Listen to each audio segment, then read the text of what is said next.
pivotal late season Pac-10 conference matchup this afternoon, the UCLA Bruins and the Stanford Cardinal. And we take a look at the updated Pac-10 conference standings. The winner of today's game taking sole possession of third place, and in doing so would take a huge step toward a potential NCAA berth. And we welcome inside Naples Pavilion Dan Donovan, Spiro Ditas, and Dan, the calendar neighboring February 20th. Both of these teams have really adopted a March-type mindset now. For Stanford, Dan, so much has changed since the last meeting between these two teams. Their first-year head coach, Trent Johnson, has really been tested. Yeah, it really has. And the main thing is injury. The latest and most serious injury is leading scorer Dan Grunfeld, no longer available. And it never helps your team when your leading scorer blows out his ACL, as Grunfeld did last week. That means somebody else has to fill in the gap. And for Stanford, they've got point guard Chris Hernandez, called by Lute Olson, one of the best point guards in the country. That helps outside. Inside, 6'11" Matt Harris. Over his last 8 games, he's been fabulous. He'll need to do that today. And then for UCLA, meantime, the focal point continues to be the senior DeJon Thompson. Had a miserable game last time against the Stanford team, but he continues to be the second leading scorer in the Pac-10 conference. This is a guy, when you're on a team that starts 3 freshmen, your senior has to take an important role, and Thompson does. You mentioned the second leading scorer in the Pac-10. He's also the number 4 rebounder in the Pac-10. He's at his best when he doesn't try to force things, lets the game come to him. That's what Ben Howland is hoping for this afternoon. Second of 2 regular season meetings between UCLA and Stanford. Starting lineups at the opening tip when we come back. CBS Sports College Basketball coverage is sponsored by Enterprise Rent-A-Car. Call 1-800-RENT-A-CAR. Pick Enterprise, we'll pick you up. DiGiorno, it's not delivery, it's DiGiorno. And by Cooper Tires. Confidence, performance, mileage. Cooper Tires, don't give up a thing.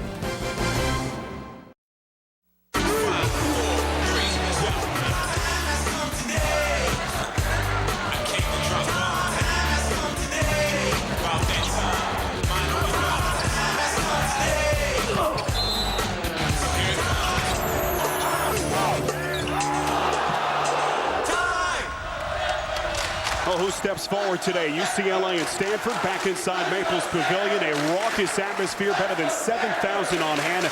As we take a look at Ben Howland, the second-year coach of the Bruins, and his starting lineup in State Farm covers the court. Aaron DeFlalo and Jordan Farmar, the 2 freshman players in the backcourt. Michael Fay, DeJon Thompson, and Josh Shipp up front for the Bruins. And for the Stanford Cardinal, meantime, Trent Johnson, the rookie head coach, formerly at Nevada, great success there. And the starting 5 looks like this. Nick Robinson shifting from the 3 spot to the off-guard position. And Fred Washington, his first career start against USC on Thursday night, played a game of his life.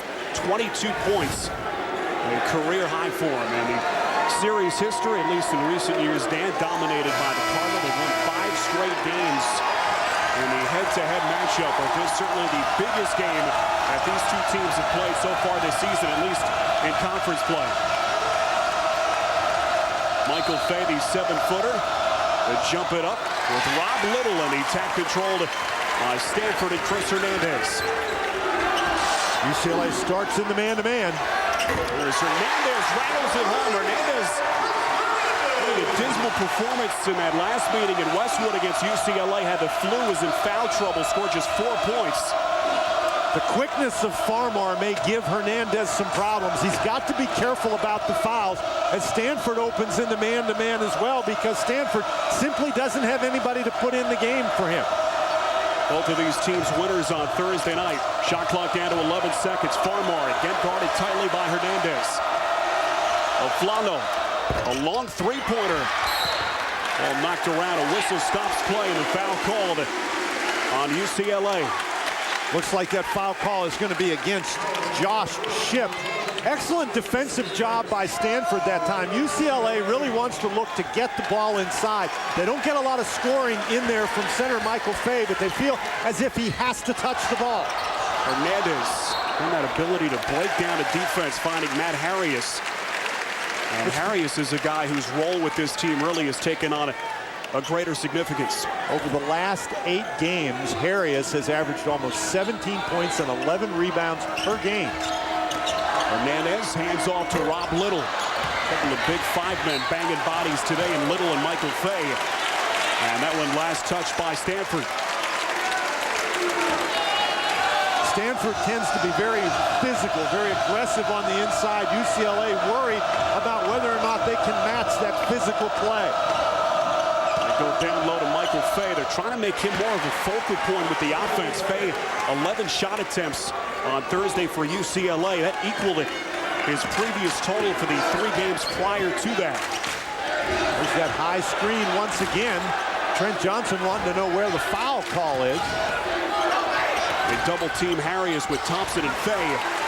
And now Hernandez backs out, resets. With the exception of Hernandez, Stanford doesn't really have any outside scoring presence there. Dijon Thompson is going to get that foul. They're really trying to jump out against Hernandez. And here Fay does a nice job getting position inside. He's left-handed, and so you got to keep him from turning to that left. Little, let him go right the way of his strong hand. And again, a critical call against Dijon Thompson. As the big fella steps out, picks up his first personal. Robinson again down low to Little. Off balance as Michael Fay, the 7-footer, able to hold his ground. No secret, that's where Stanford wants to go. Farmar, some contact. And it's Hernandez. Would not have counted. You're right, it's against Chris Hernandez, the junior point guard out of Fresno, California. Now, I don't want to make it overly simplistic here, but UCLA would really like to get the ball down the court a little more quickly than Stanford, and Farmar in particular can create some problems for Hernandez with his quickness. Well, you know Dijon Thompson wants to show Stanford what he's about. Scored just 6 points in that first meeting back at Pauley Pavilion on January the 20th. And a call here against the Cardinal. Rob Little picking up the rebounding foul. And that is the first on Little. In the last game at Pauley Pavilion, Rob Little and Harris combined for 26 points, almost all of those coming down on the inside. Stanford does not shoot it well from the perimeter. It's no secret what they're trying to do. Farmar down low to Michael Fay, and he stuffs it with the left hand. UCLA is doing a really nice job spreading the court, creating some room for Fay down on the inside. Stanford is going to have to bring some help. Well, the poise that Farmar has shown as a rookie point guard has been incredible. Talking to Ben Howland, their head coach, yesterday, has been the most impressive part of Farmar's game is Matt Harris able to knock one down from the baseline. You notice UCLA trying to come with the double team when Stanford throws it inside, but not quick enough. Again, it's Fay inside, and a foul is called. And again, it's Jordan Farmar able to feed his 5-man. There's a couple of things that have to go on here. First of all, you got to get position, and Fay does, and then you have to have the ball immediately when your position is at its optimum. Little goes out of the game with his second personal foul. Stanford's not very deep, but Farmar doing a nice job finding his big guy at the optimum moment. So Michael Fay, the junior center out of Olympia, Washington, 270 pounds, and now he'll work inside against Peter Prowett. Hernandez quickly down the floor. And we're tied at 7. This past 3 minutes gone by in this first half. And the student section boisterous here at the start. There's Thompson off a screen. And quickly, Dijon Thompson has missed his first 2 shots, but Josh Shipp able to track it down, knocked away, and it's taken by Washington. Oh boy, that was a nice move to throw the ball back to his own man.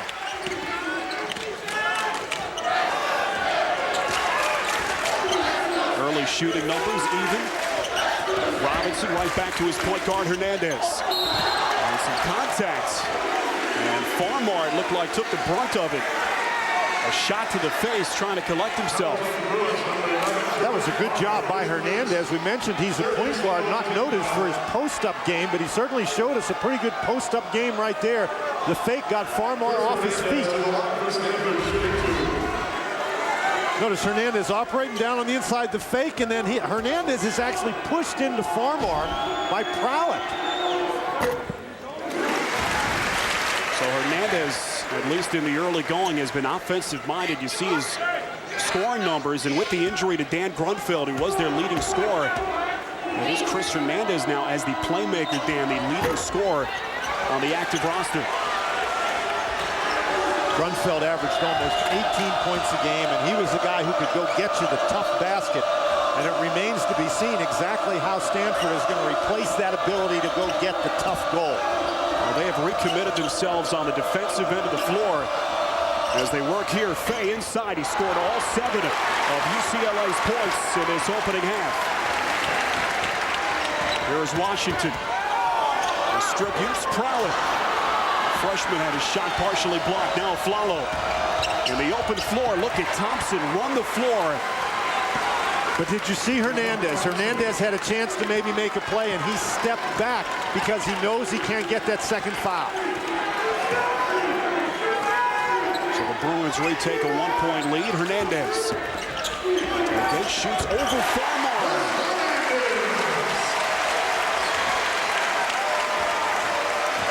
Chris Hernandez with 8 of Stanford's first 10 points.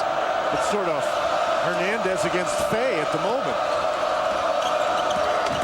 There's Farmar. Robinson, a hand on it. Fay is there, couldn't finish on that weak side putback attempt. Now Robinson.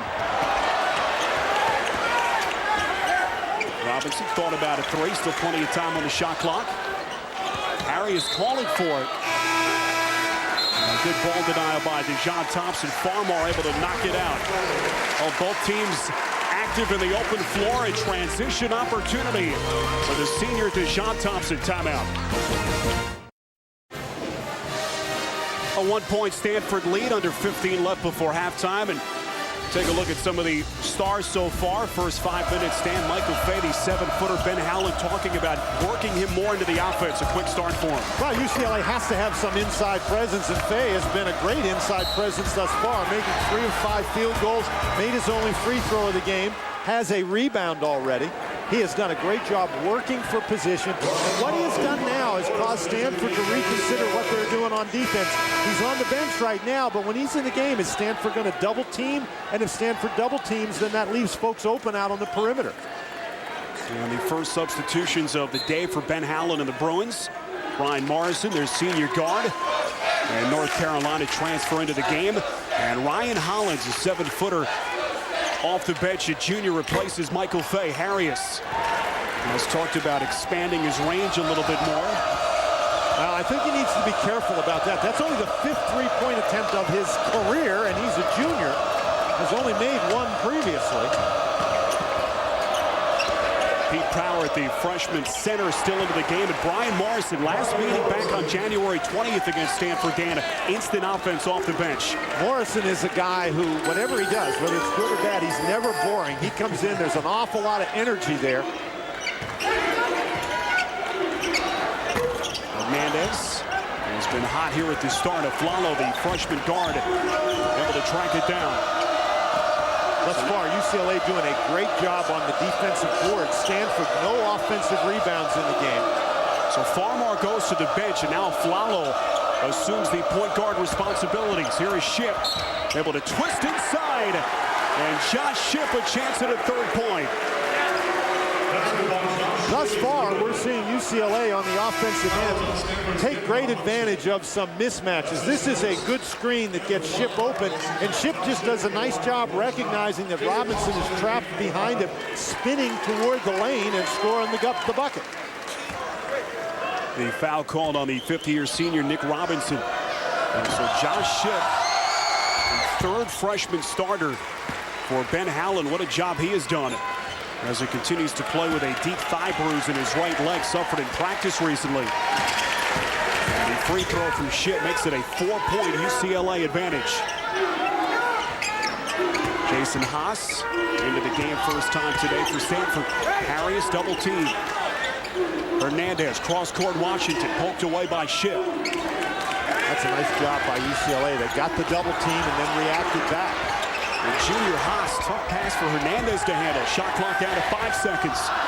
Hernandez hounded by Flalo. Trying to bank it home. Washington offensive rebound. And a foul called on the 7-footer Ryan Hollins. This is very interesting. UCLA was concerned about being able to match the physical play of Stanford, but that was extremely physical defense by UCLA on that particular occasion. Hernandez basically fought his way to the basket. Washington with the first offensive rebound for Stanford.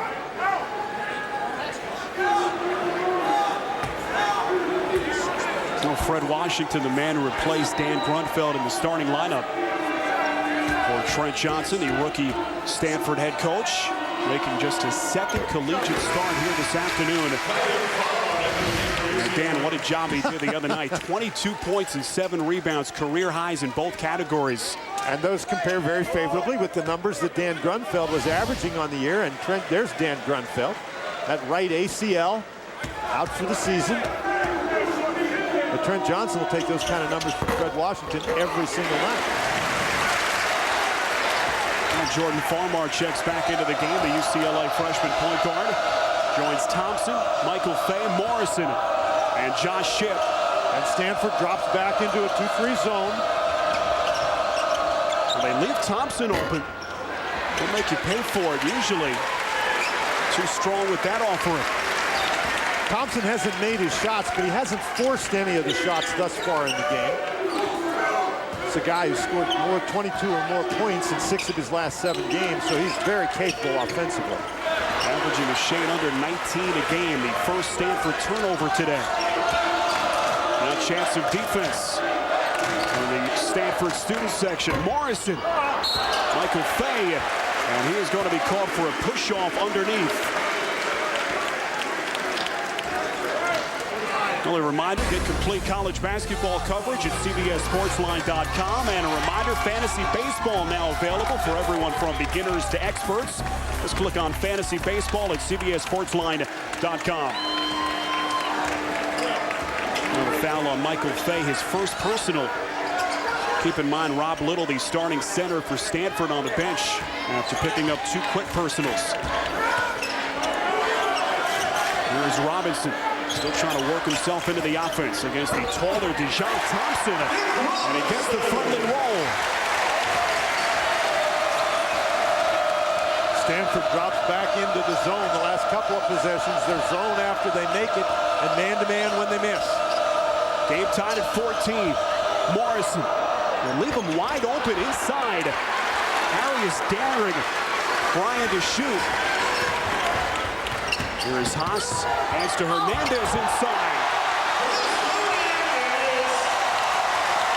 Nice job by Stanford running a controlled fast break. They're not interested in getting in a running up and down affair with UCLA, but they will push the ball down the court and score the opportunity basket in transition when they can. Here is Fay, good position, it's stolen as Fred Washington picked his pocket. Here's Washington, inside Harris.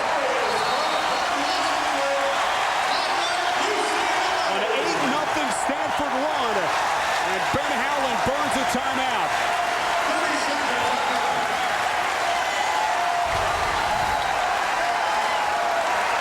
Chris Hernandez doing a great job getting down into the lane. Part of that 8-0 Stanford run.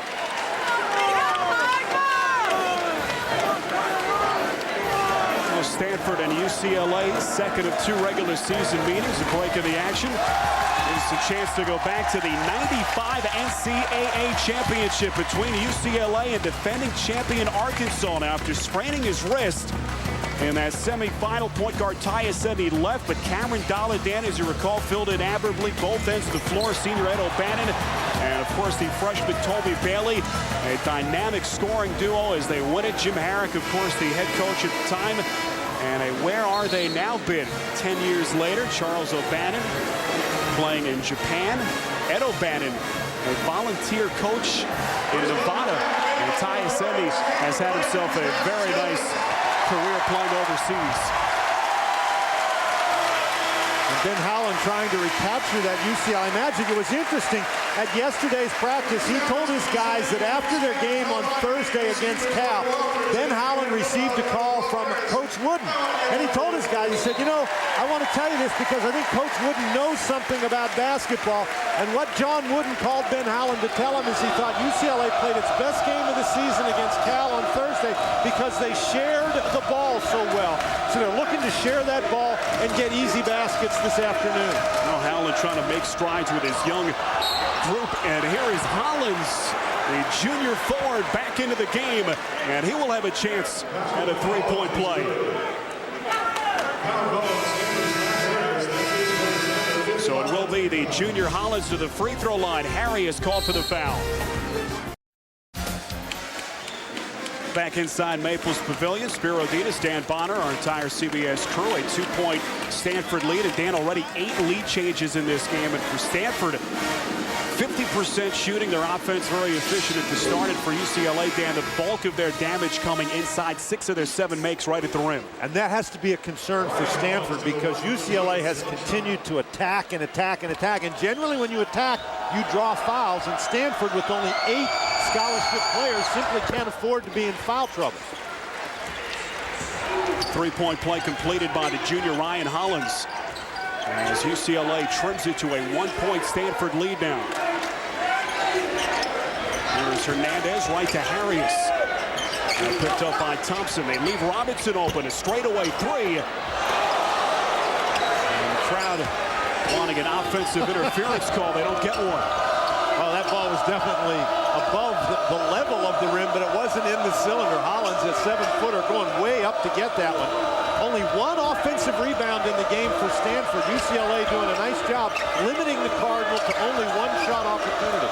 And now Danny switch. They put Jason Haas, arguably their best on-the-ball defender, on Jordan Farmar. Dangerous pass by Morrison, taken by Harris. Here's Jason Haas, now Hernandez. Robinson. Now it partially blocked by the 7-footer Rollins. Here is Farmar. The closeout by Hernandez didn't matter. Boy, nice job by UCLA. They appear to be playing very efficiently so far today, doing a nice job on the defensive end. Stanford looking to throw the ball inside or drive to the basket. Hernandez works around the perimeter for Haas. Robinson attacking the goal in an offensive foul call. And that is the 2nd personal on the 5th-year senior Nick Robinson. Well, one of the problems that you have if you're going to attack is you run the risk of drawing those offensive fouls. And Thompson just doing a nice job holding his position. Robinson now goes out with 2 fouls. Little already out with 2 fouls. So the Cardinal of Stanford, we're only halfway through the first half and already 2 starters on the bench with 2 fouls.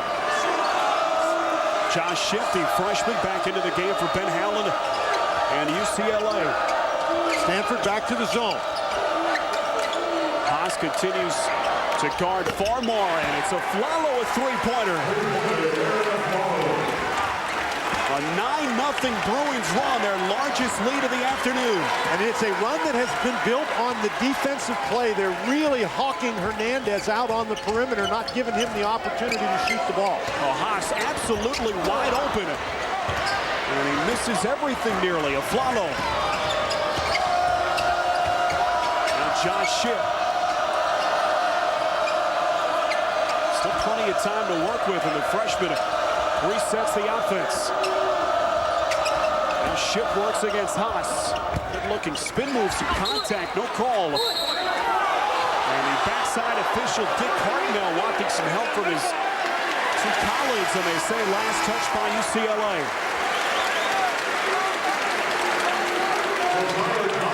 It's a call that Trent Johnson likes, obviously. Josiah Johnson, the senior, into the game for the first time now.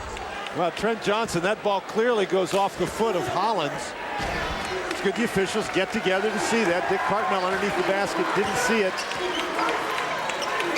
Donnie McAllister out on the wing did. Very aggressive defensive posture by UCLA thus far in the man-to-man. There's Josiah Johnson. Called off the bench. Gives us a chance to remind you, coming up tonight on CBS, the hit drama Cold Case returns with a new episode. 1969 was a time of peace and love, but for one young woman, it was anything but. Now tracking down a suspect will uncover a shocking twist. It's an all-new Cold Case tonight at 8/7 Central on CBS. Fred Washington, 2 points, couple of rebounds in this opening half. And Trent Johnson, left-handed stroke. And you know, one thing that you don't want to do if you're UCLA and Ben Howland is put Stanford on the free throw line. They are an outstanding free throw shooting team. Rob Little, who's on the bench now with 2 fouls for Stanford, is the only player on the Stanford team who shoots under 70% from the line. Little, a 74% shooter, misses that one. And Taj Finger was fouled by Josiah Johnson way out along the perimeter. So with 8:04 left to play before halftime. Another chance at the free throw line for Stanford. Ben Howland has to be happy with the way his team has played defense thus far. Johnson right there, the son of former UCLA great Marcus Johnson, picks up the foul. Front end of the 1-and-1 miss by Finger. But the UCLA defense has really limited the Stanford options. After Hernandez had those 8 early points, they've closed him out. And Harris, we've only heard from him 1 time on the inside for Stanford. Well, both of these teams today looking for a 9th conference victory. A Flalo partially blocked by Finger. And he hears it from this Maples crowd. They leave Hernandez open. Hernandez already in double-digit scoring today. Far more now pushing tempo. Along the wing for Ship. Offensive rebound. Jones battles inside. And again, Finger there to redirect the shot. And that one blocked by Ryan Hollins as Chris Hernandez takes a shot to the body. And he will step to the free throw line for 2 shots. Foul on Flalo is first. Gives us a chance to step aside, take a timeout. Stay with us. Our game summary so far at the 7:19 mark of this opening half. Neither team making much of a mark from 3-point distance. 2 3-point buckets so far for UCLA.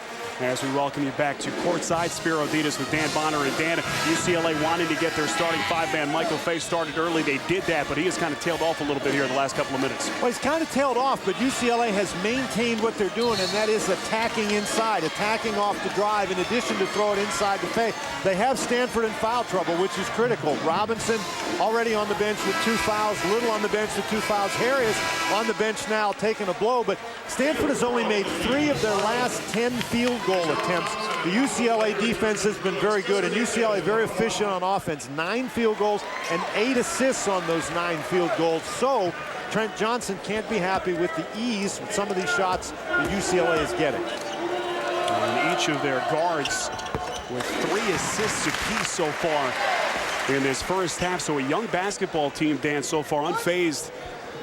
This raucous atmosphere inside Maples Pavilion. And we should point out the Cardinal in this building this season have won 8 of their 9 games. Well, and I'll tell you what, Chris Hernandez is one tough customer. They have been coming after him as hard as you can come after a player, and he now has 12 of Stanford's 21 points. Josiah Johnson to the bench for UCLA. Michael Fay right back to work. And DeJon Thompson elevating for the rebound, but he is called for the foul. That's an excellent block out inside by Washington. Finger and Washington trying to block off against DeJon Thompson. And once again, Stanford is going to have an opportunity from the free throw line. So the second on DeJon Thompson, and it will be Fred Washington to the free throw line.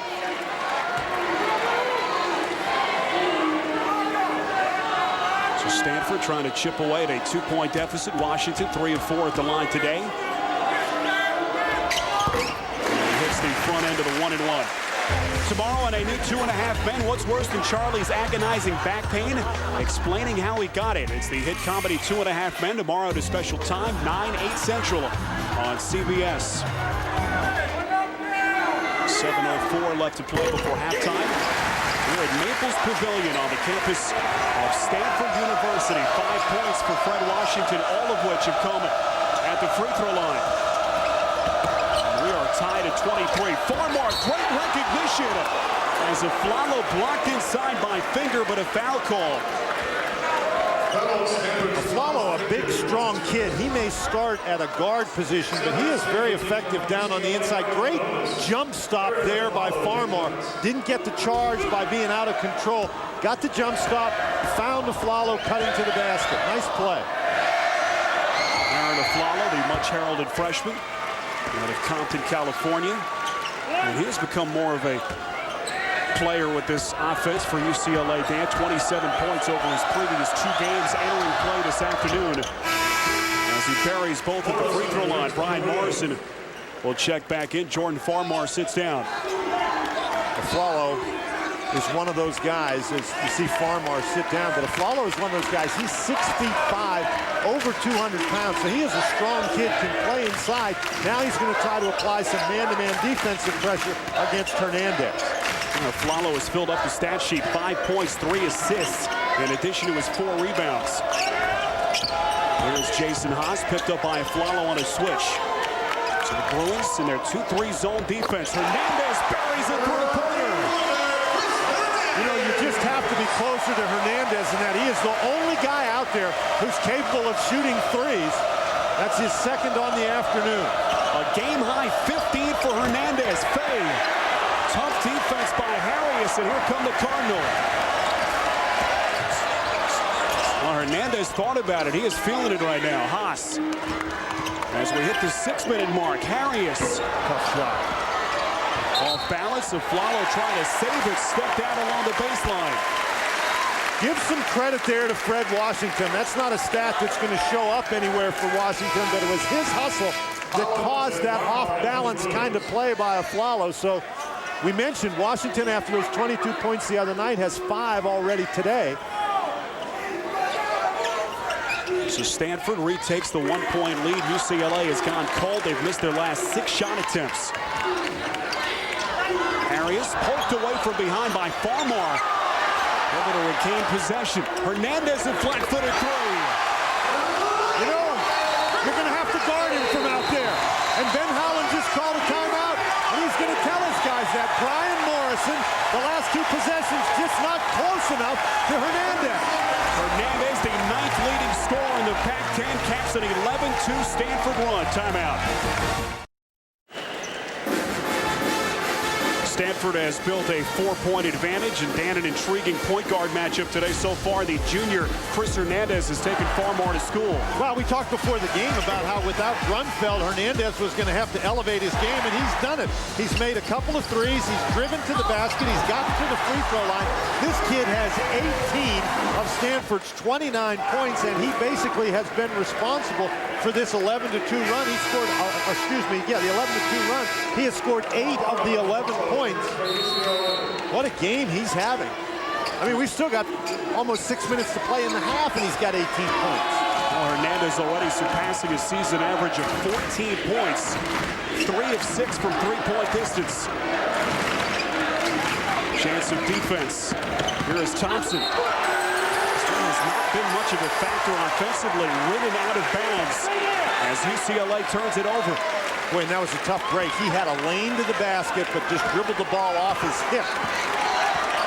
At the 4th Bruins turnover, Stanford in comparison, just 2 giveaways. And Aaron pass, Finger trying to find his fellow big man Harris. And the basketball back to UCLA. Now Peter Prowett, the freshman forward, replaces Harris. So Stanford now with Haas, Finger, Washington, Prowett, and the junior point guard Hernandez.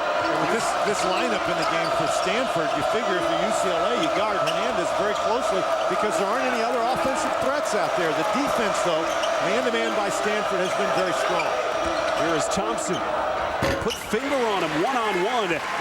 Thompson certainly likes that matchup. That time Thompson electing to go with the fadeaway jump shot.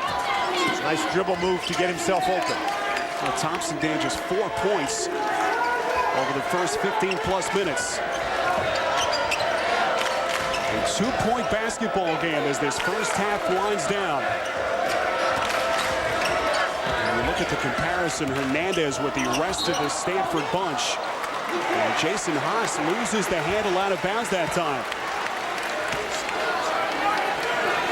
So Stanford commits its 4th turnover. Flalo now matched up man-to-man against Hernandez, and that's a matchup we're going to have to watch when Stanford has the ball.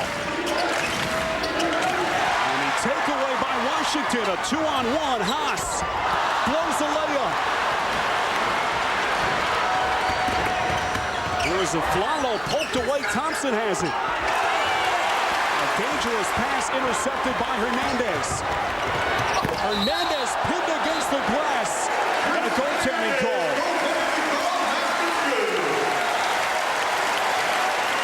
So at the 4-minute mark of this first half, Dan, Chris Hernandez, 20 points. Chris Hernandez really has shown the ability to get the ball down the court quickly. In college basketball, of course, you're allowed to block it even after it hits the backboard, unless the ball's on its downward flight. And Hernandez has missed just 4 of his 11 shot attempts. Farmore unable to answer. A 3-on-1. Washington. Quick hands defensively by the freshman Ship. And the basketball will belong to Stanford when we come back. 3:38 left to play before halftime here at Stanford. Back inside Maples Pavilion, the Stanford Cardinal out in front of UCLA, 31-27. We talked about the enormous implications to this late season conference matchup. As Dan, we take a look at where UCLA stands right now in terms of their RPI numbers and that NCAA tournament looming. Well, right there, that's very important, the 34 in the RPI.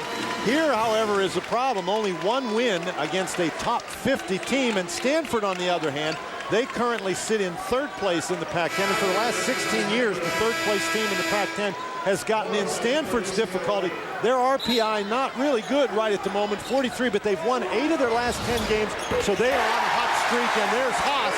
That is a big basket. A 3-pointer by Jason Haas. Stanford looking for some offense from someplace besides Hernandez. Haas provides it. Haas in his junior season out of Spring Mills, Pennsylvania. Previous to play an even bigger role since the season-ending injury to Dan Grunfeld. Thompson. And a rebound snatched out of the air by Harris. Able to fight off his man, Ryan Hollins. And the foul called on Hollins puts Harris at the free throw line. Harris doing a nice job getting position inside. Hollins just jumping over the back. Tremendous intensity thus far in this game. We talked about how important it is for these two teams. They, of course, are very well aware of that, but it has been played at a very high level in terms of intensity, and each team doing a nice job on the defensive boards. Very few offensive rebounds thus far. Second personal on Hollins, Matt Harris.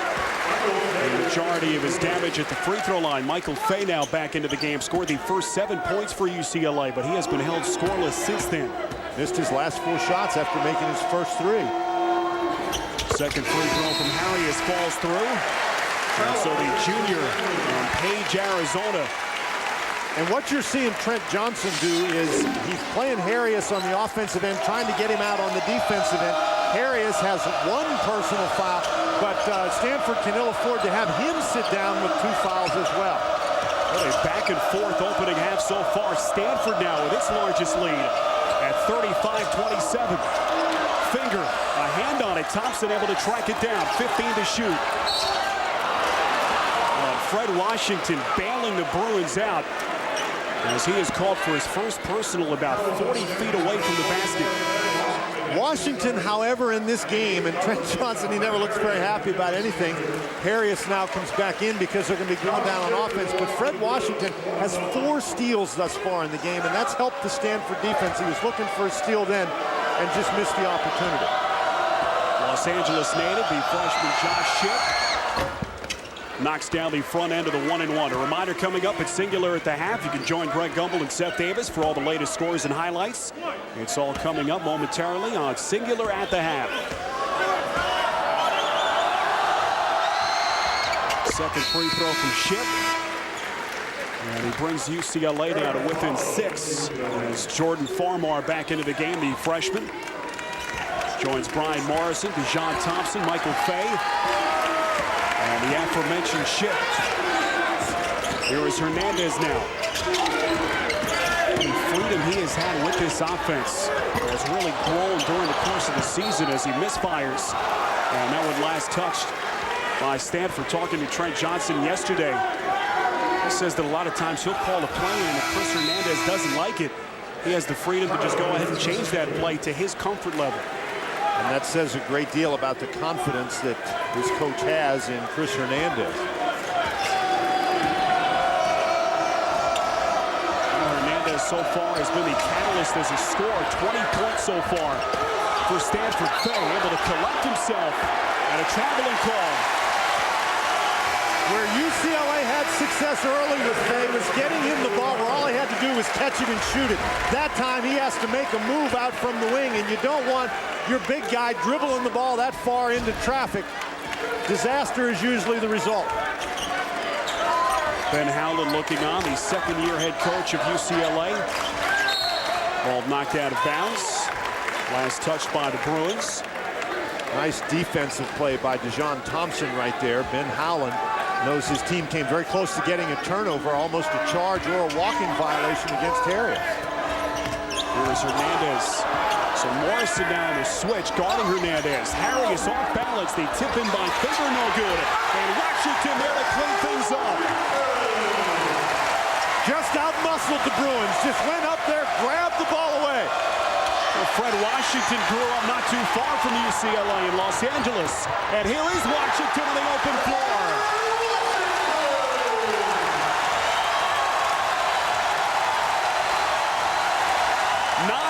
For Fred Washington, and Stanford with its largest lead at 10 points. Final 90 seconds. Fay stuffs it with the left hand. What good reaction by UCLA. They've been trying to go inside. They did that time. Harry has had to be careful. Trent Johnson now gets a timeout. So finally, Michael Fay back into the scoring column. 9 points. And a look a moment ago at the offensive board work of Stanford, and Fred Washington there to finish. There it is. There, what is it? The Harley I almost bought.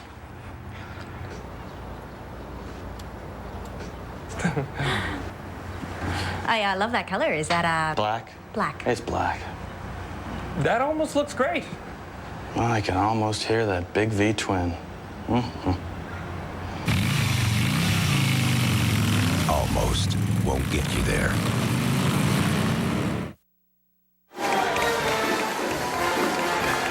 Well, 1:20 left before halftime. Stanford's lead down to 8 points. A reminder, Thursday Survivor is back and at the top of its game. An outcast desperately tries to stay on the island, plus two of the most grueling challenges prove this is the toughest Survivor yet.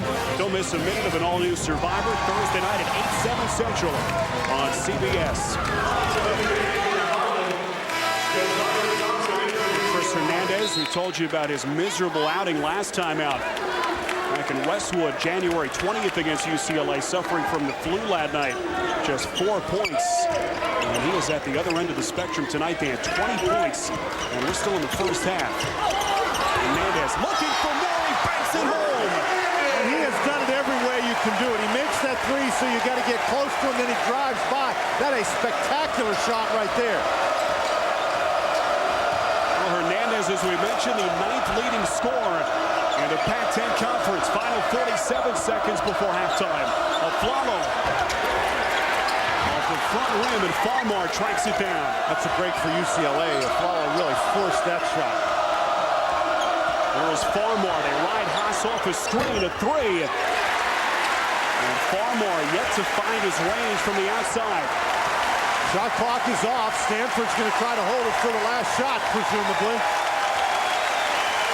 Which two teams steps forward and claims sole possession of third place in the Pac-10 Conference? Stanford, a 10-point advantage. Final 10 seconds. Hernandez has 22 points today. Now Jason Haas. Harris a three-pointer. And the rebound taken by Aflalo. The half-court heave from the freshman is off its target. And the halftime buzzer sounds here at Maples Pavilion. Well, that's the end of the first half to score Stanford 41 and UCLA 31. Right now we go back to New York and Greg Gumbel. Coming up on Singular at the half, we'll get you caught up on all of the scores and highlights. And Seth Davis and Clark Kellogg will play Tourney Time after this message and a word from your local station. Bye. See you tonight. Love you. Love you too. Okay, that's my foot. I State Farm agent LaDonna Young-Hansen. This is a true story. We didn't know what kind of claim it was, because was it going to be an auto claim or a homeowner's claim? Since we take care of all their insurance needs, it was easy to figure out. And she handled all the paperwork. In minutes. She made the process totally painless. Well, not totally. I mean, Okay. Nobody takes care of you like State Farm. Trust us with all your insurance needs, and we'll save you some money, too. Call an agent today. Like a good neighbor. State Farm is there. Your ultimate online sports experience. For the fastest scores, stats, and first-rate fantasy sports, go to CBSSportsline.com. Tom Selleck in the world premiere movie, Stone Cold. CBS tonight. Check out the Endeavor. Ooh, should we? These are the best backed cars in the world, and it's one of the top-ranked SUVs around. Well, maybe. It is the perfect fit for that family we've been talking about. Oh, honey. We've got your back. Now through President's Day, get up to $5,500 in combined cash on select vehicles. Only at Mitsubishi. It seats 5.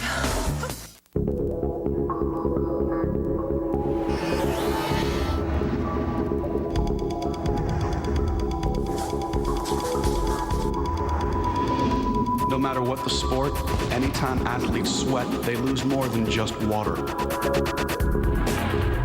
Gatorade puts back the sodium, potassium, and carbs all athletes need to perform at their best. Water does not.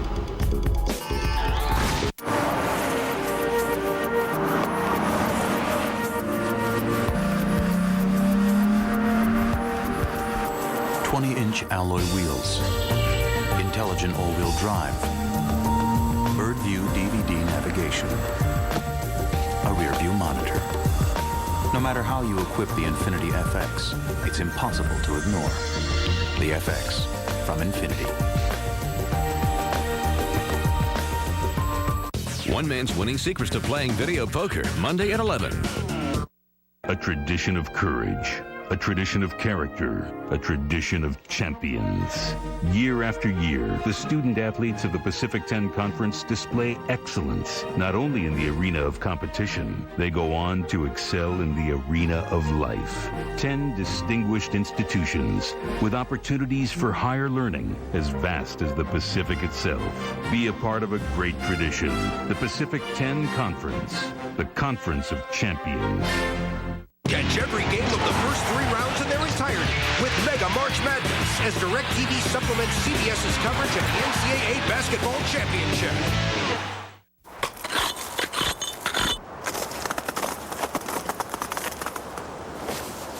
Hey, that's Vijay Singh.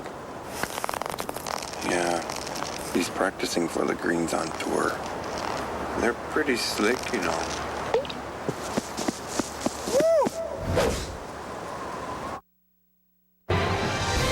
CBS Sports presents Singular at the Half, sponsored by Singular, raising the bar. Welcome back to Singular at the Half, everyone. I'm Greg Gumbel. Our score at Maples Pavilion, Stanford leading UCLA 41-31. I'm joined by Seth Davis of Sports Illustrated. Other than 10 points, what's the difference in this game? Chris Hernandez, you know, his name does not come up when people are talking about the best point guards in the country. He's always exuded great toughness and leadership. Today, great scoring, 22 points. UCLA might want to try playing a little bit of defense on the kids. See if that works. All right, go coach. crazy. All right, coach. Just a suggestion. At Ann Arbor, a little tighter game between Indiana and Michigan. Former Michigan Wolverine Glenn Rice, their all-time leading scorer on hand. Robert Vaden of Indiana, long three to give the Hoosiers a 22-14 lead, but Michigan did come charging back. They did. Courtney Sims is going to get the bucket inside. Michigan now leading by 1 at the halftime. They've lost 9 straight. More bad news. Daniel Horton suspended for the season. That decision came down today. Wolverines by 1 at the break, 31-30. At Villanova, the Pitt Panthers fall to the Wildcats, 80-72. Villanova shot 52% from three-point land. Georgia Tech and Florida State in Tallahassee. State's Al Thornton turnaround jumper here to give the Seminoles a 75-74 lead. Now watch Jarrett Jack of Georgia Tech saves the ball to B.J. Elder, who is fouled going up. He made both free throws. Yellow Jackets by 1, and FSU's last shot didn't go. Yeah, I got to say that was a questionable foul call in that situation, but a huge win for Georgia Tech, just their 3rd road win of the season. It brings them up to 500 in the ACC, very much alive for an NCAA tournament berth. Elder finished with 22 points. And in the Big East, St. John's, 6 players in double figures. They knock off the Hoya 76-67. Seton Hall at West Virginia, the Mountaineers with a 33-19 lead, under 5.5 to play. And in Milwaukee, the Marquette Golden Eagles knock off DePaul by 10, the final 67-57. We remind you, road to the Final Four continues this Saturday with doubleheader action at 1:30 Eastern. A huge SEC matchup between Kentucky and Alabama, followed at 3:45 by a battle of Big East foes, UConn and Pittsburgh. Time now to check in on another candidate for this year's Naismith Trophy, presented by Singular Wireless. Seth? Going down to Durham, Greg. J.J. Redick, the junior guard for Duke. We all know he's a great three-point shooter, but he has really broadened his game. He's driving it better. He's using his shooting ability to create his own shots, and his conditioning is much stronger than it's been in years past. Having a terrific season for the Blue Devils. Remember, you can still play Naismith Trivia for a shot at $1 million. Text PLAY to 26222 on your wireless phone. You'll get 20 questions for 20 chances to win a trip to the 2005 NCAA Men's Final Four and a shot at $1 million. When we return on Singular at the Half, Clark Kellogg joins us for Tourney Time.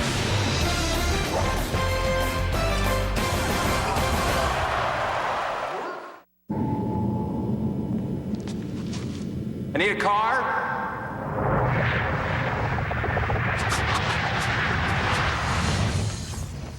No, a convertible, a red one, with under 15,000 miles. Autotrader.com. With 2 million new or used cars, you can find the one you really want. And with millions of shoppers, you can sell the one you already have. It's the ultimate automotive classified site. Autotrader.com. Your car is waiting. Cholesterol. It comes grilled, fried, slow-cooked, twice-baked, poached, and pureed. But it also comes from Mom, Dad, Grandma Ethel, and Grandpa Sam. Your cholesterol doesn't just come from food. It also has a lot to do with family history. Ask your doctor about Vytorin. When diet and exercise aren't enough, adding Vytorin can help. Vytorin treats the 2 sources of cholesterol from food and the cholesterol your body makes naturally based on family history. Vytorin lowers bad cholesterol 45 to 60%.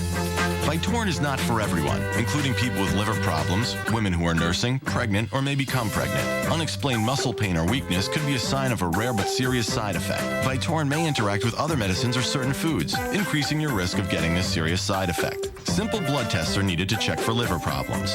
Ask your doctor about Vytorin. Your cholesterol comes from 2 sources. Treat them both with Vytorin.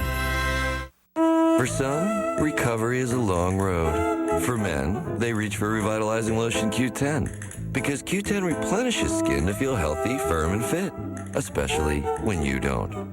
Nivea for men, more evolved skincare. I want another championship so bad, it hurts. But I work through it with the Icy Hot Sleeve. Joint-hugging pain medicine that starts icy to dull the pain, then gets hot to relax it away. Get the Icy Hot Sleeve. Hard-working pain relief. CBS Sports presents Singular at the Half, sponsored by Singular, raising the bar. Welcome back to Singular at the Half, everyone. I'm Greg Gumbel. Joining me once again is Seth Davis, and we welcome our colleague, Clark Kellogg. We are 3 weeks away from Selection Sunday, which means it's time to break out tourney time. Gentlemen, question number 1. Would Illinois still be unbeaten if the Illini were playing in the ACC? Clark, slam dunk or air ball?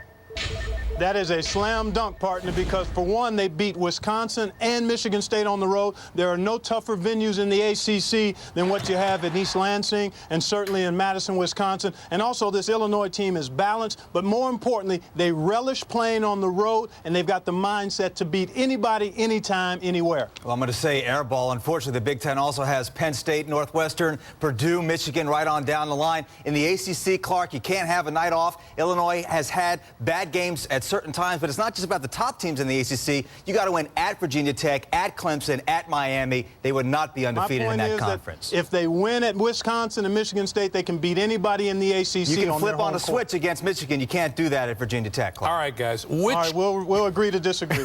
Which current top 10 team will exit the NCAA tournament first? Seth, what do you think? I'm going to go with Oklahoma State. The Cowboys lost to Georgia Tech last year because they didn't have interior size for defense. That problem is even worse this year. They're smaller inside. It hurt them in losses at Gonzaga and against Oklahoma. I think it'll hurt them in the tournament.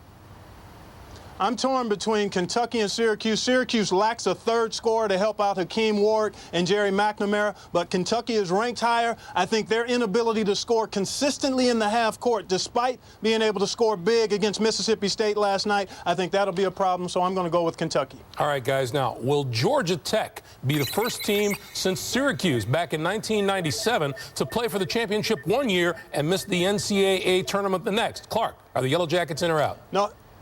I think they're in. Right now they're in. Their margin for losses is narrowing as we speak. They've got a tough remaining portion of their schedule to go. They still need wins, but I think they're going to get their business handled because B.J. Elder is rounding back into form. I think this team is going to make it back to the tournament. Clark, I'm happy to agree with you. I'm going to say that they're in as well. I think the committee will give them the benefit of the doubt because of the injury to Elder. Their strength of schedule is very strong, ranked at 27th, and I think that they will take care of business down the stretch and get in. All right, guys. Will the ACC, the Big East, or the Big 12 have at least 2 representatives in the Final Four? Clark, swish or a brick? I think that's a brick, Greg, because there are too many other challengers outside of those leagues that will not allow any of those conferences to have 2 representatives in this year's Final Four. I really think the parity that we've talked about for the last decade in college basketball is really there, and it's going to be proven out in who ends up in the Final Four. I don't think we'll have 2 representatives from either of those conferences. I'm going to say swish. I just don't envision a scenario where Wake Forest and North Carolina can lose before they get to St. Louis. I think they're too strong at both ends of the floor, and should one of those teams falter, I think that Duke is also a threat to get to the Final Four. Speaking of desires to get to St. Louis, finally, gentlemen, who are your number 1 seeds? Seth, you go first. Well, obviously, Illinois, you got to start with not just the number 1 seed, the overall number 1 in the tournament. I still like Wake Forest. BC is rising fast, and right now, North Carolina is your 4th, but Kansas's fundamentals are still very strong. They're number 1 in the RPI, number 1 strength of schedule. They can still creep in, but if today's selection Sunday, those are my 4. CK. Yeah, we're kind of on the same page there, guys. When you take a look at Illinois, clearly a number 1 seed. I think Wake Forest is solidly anchored as your number 2, number 1. And then after that, I go Boston College. And I'm going to keep Kansas there despite the loss to Iowa State, because when you look at them in North Carolina, it's really splitting hairs, and I think it'll be determined, obviously, over the next couple of weeks, with Oklahoma State looming as a dark horse to maybe snatch one of those number 1 seeds before we get to Selection Sunday. All right, guys. Seth, thank you. Clark, always a pleasure with your company. Singular at the Half continues in a moment.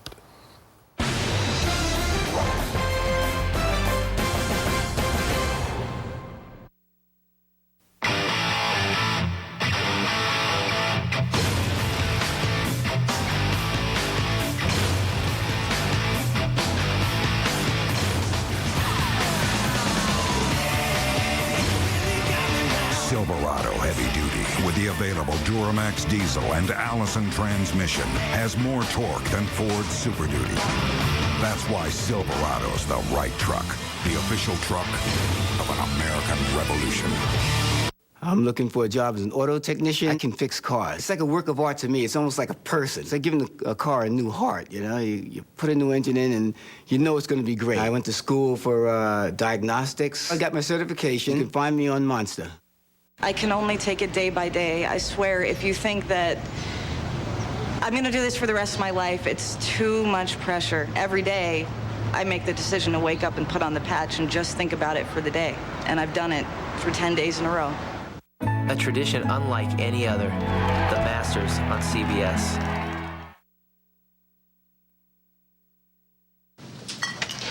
Hey! What are you doing up? Why are you looking at me like that? You don't think this is mine, do you? It's Rick's. You know, he loves flavor. He's Mr. Cold Filtered. He's into smoothness. Okay, here's the thing. I have a chance to be really happy with my beer, and I'm taking it. I'm just a man.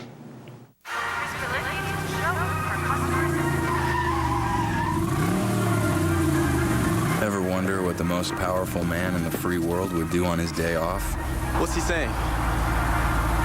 Now he wants to try the G6. Now at your Pontiac dealer, lease a first ever G6 for around $239 a month.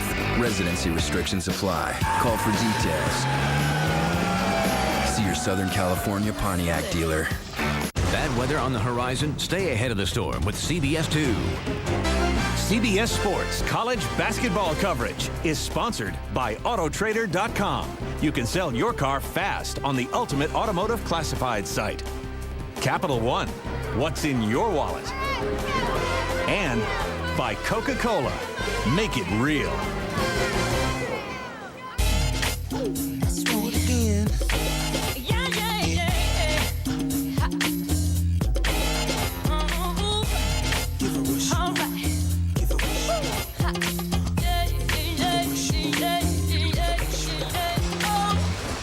Oh, late season tilt between UCLA and Stanford. Enormous postseason tournament implications involved. A 10-point lead for Stanford Spiro Athenas. Dan Bonner back with you from courtside. And Dan, really the sign of a great point guard, recognizing what your team needs and providing Chris Hernandez, the junior, 22 first-half points. Absolutely. We talked before the game about how guys would have to fill in around the injury to Dan Grunfeld, and Chris Hernandez has done much more than that. He's been fabulous. Now we take a look at the first-half statistics brought to you by Enterprise.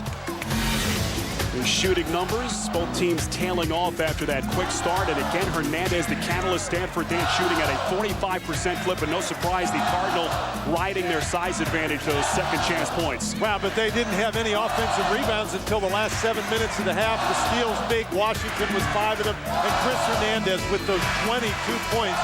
For UCLA, they started very quickly getting the ball inside. But Michael Fay scored 7 of his 9 points in the first couple minutes of the game. So Jordan Farmar and the Bruins with possession to start the second half. They trail by 10 points. This is a half where I think Dijon Thompson has to step up and produce some numbers on the offensive end for UCLA. Only 4 points in the first half on 2 for 6 shooting. Jordan Farmar also had struggled in the first half, only 1 of 4 shooting. You're right about Thompson, Dan. Excuse me. He's missed 5 of his first 7 shot attempts. Here's Harris, pass deflected. Rob Little trying to integrate himself back into the Stanford offense now. Little only played 3 minutes in the first half due to foul trouble. There's the steal by Robinson, a 2-on-1 break. Robinson may have gotten away with an extra step, able to stuff it through. The steal by Hernandez. Oh, what a move! Oh, behind the back. Everything but the finish that time as Fay rebounds. A couple of bad passes for UCLA. Thompson cutting to the rim. And the recognition by the freshman Farmar. Interestingly enough, in this game, you'd think UCLA would be the team that would be doing most of the scoring in transition, but in the first half, transition points were 10 for Stanford to 4 for UCLA. Both teams starting the second half the way they began the game. Washington falling away, tough shot as Thompson rebounds. Ball worked inside. Rob Little able to soar for the rebound.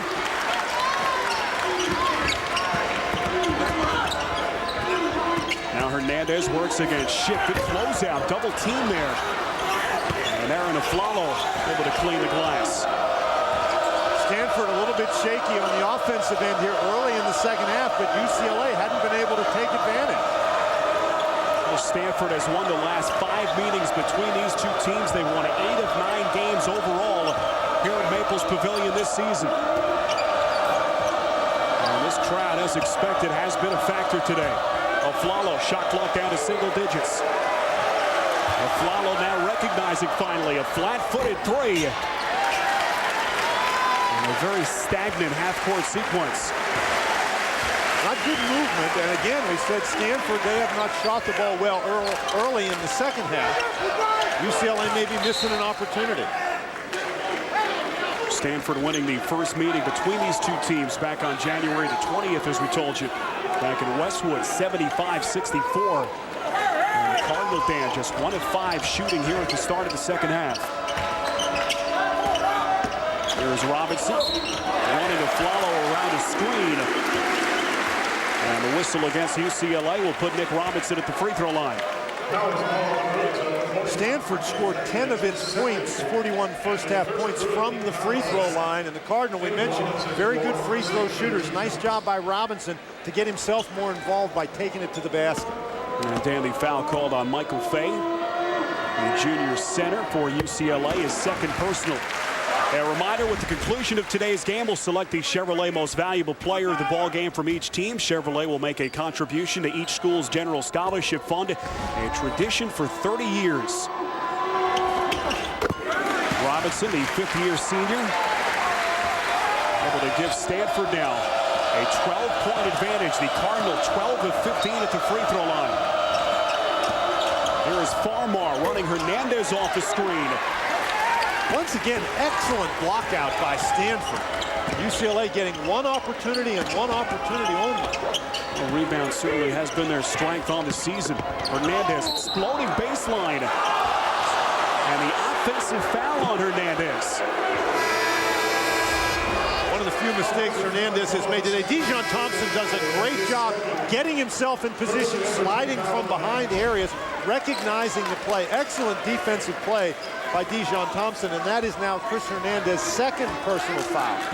Well, that's just the fifth Stanford turnover today. UCLA with 10 miscues. And now Jason Haas, the early substitution. Farmar is called for the charge. You know, Fred Washington has had some game today. 9 points in the first half, 5 steals in the first half, and here he gets himself in position to draw the charge. Farmar almost slides by, but Washington has both his feet established facing the dribbler. Well, Fred Washington, prior to that game Thursday against USC, had played so sparingly. Teams still don't know much about his game. Here is Little, turnaround, baby hook shot. And Thompson able to fight off Harrius. There is Farmar now working against Haas. Brian Morrison is checked in for the Bruins. Oh, nice move. Ship, double team. Michael Fay steps out. And maybe a little bit outside of his range, off the mark. By the guy that didn't make the play was Ship. Dijon Thompson made a nice job, made a nice play to get him the ball. Ship wasn't ready to shoot it. Oh, you're right, hesitant. That's the third foul on Rob Little. He's called for trying to work for position inside. No, when you're out there on the court, you need to try to, on offense, you need to try to get yourself in scoring position. When you catch the ball, you have to be ready to let it go. Rob Little picked up his third personal foul, working to get in position to catch the ball. But particularly when you're struggling a little bit on the offensive end, Josh Ship needs to get himself ready to go. So Rob Little stays into the game with the 3 personals. Ryan Hollins checks in, attacks right away, and Little holds his ground. Boy, Little fortunate that he didn't pick up foul number 4. Well, UCLA just 1 of 7 shooting here at the start. Stanford not much better, 1 of 6. Washington, a great look finding Harrius. Now, Skura, as I mentioned before, you get the idea that UCLA is sort of missing an opportunity here. Stanford not shooting well. Little steps into the passing lane. Always a dangerous situation, a big man in the open floor with it. And Stanford, fortunate, will retain possession. A moment ago, the great look as Harrius the finish. Timeout.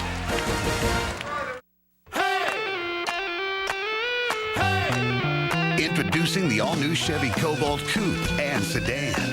With more standard horsepower than Civic, Corolla, or Jetta. And our 5-year, 60,000-mile powertrain warranty. 2 great cars, starting at $14,190. Cobalt, the new commotion in the Chevy family. See your local Chevy dealer today.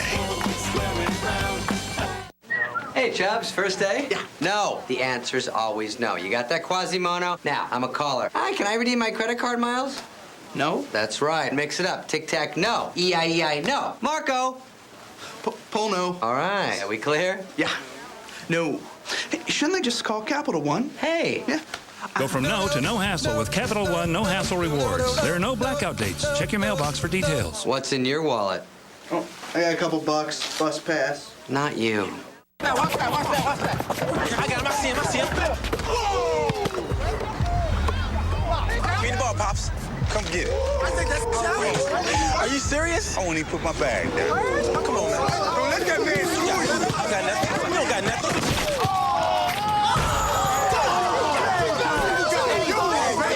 Your mouth looks dry. Have a Coke. Your face up. Daddy hung on you. You know what that is? That's the roof time, son. I thought I died and went to heaven. You never know what Chris Rock is going to say, so you have to watch just in case. Tonight on 60 Minutes.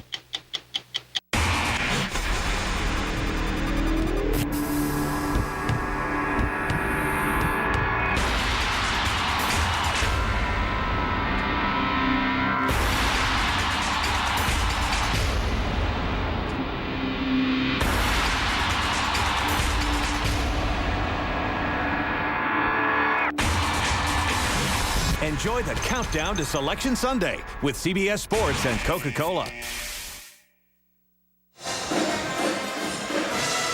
Back with you from Stanford, where UCLA has suddenly fallen into a 14-point deficit. Tonight on CBS, when a small town is terrorized by a serial killer, the only hope is an unexpected hero. Based on the best-selling novel Tom Selleck and Mimi Rogers star in Stone Cold, a CBS original movie tonight at 9/8 Central on CBS. Josh Childress among the stars in attendance today, the former Pac-10 Player of the Year, now of course in his rookie season in the NBA with the Atlanta Hawks. Usually a seat occupied by Tiger Woods, but Tiger busy playing golf today down in Los Angeles. If it's not raining down there, he's busy playing golf today. No, Josh Childress, of course, we're talking about all the Stanford injuries this year. Josh Childress broke his foot last year, so this injury bug, nothing new to the Cardinal, but they have done a great job, particularly on the defensive end and with their defensive rebounding to build this 14-point lead. Taj Finger into the game for Stanford. And Chris Hernandez on the bench getting an extended rest right now. And why not keep him there? Buying some extra time. This Stanford offense continues to roll. Nick Robinson banks it off glass. Morrison took his eyes off it momentarily. And the Bruins catch a break. They'll have the basketball along the far side.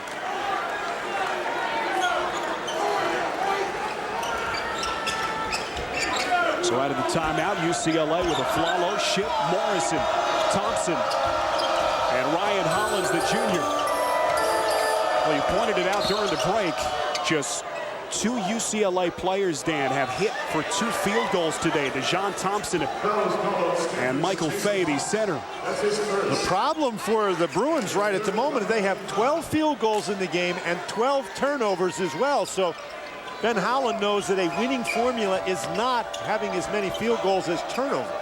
Ben Howland, 47 years of age, the Oregon native. DeJon Thompson, he continues to be frustrated. That time, Taj Finger D'ing up one-on-one. You know, Taj Finger, number 31 in white, has done a great job in this game. He played 8 minutes in the first half with the foul trouble for Robinson in particular. And for the most part, when Finger has been in the game, he has had to defend DeJon Thompson. And DeJon Thompson, as we mentioned, has struggled on the offensive end. Well, Taj Finger, one of 3 freshmen on this Stanford roster. Out of Mount Kisco, New York, just 18 years of age. Aaron past Nick Robinson. That one intended for Dan Bonner, it looked like. A rare Stanford turnover in the second half. And now Chris Hernandez back in, replaces Fred Washington. And Washington gets a big hand as well. He should. You know, we talked about Washington. He's got 9 points in the game. He's got 6 rebounds. He's got 6 steals. He's got 3 assists. So Fred Washington doing an outstanding job thus far. Jordan Farmar is back in. Farmar, with the exception of some assists, has not been a factor offensively today for UCLA. See, now Flalo had an opportunity to take Hernandez to the basket and post him up. Missed it. Thompson, turnaround shot. Hollins, the offensive rebound. He's triple teamed. And that one last touched by the Cardinal. Very few offensive rebounds for UCLA today.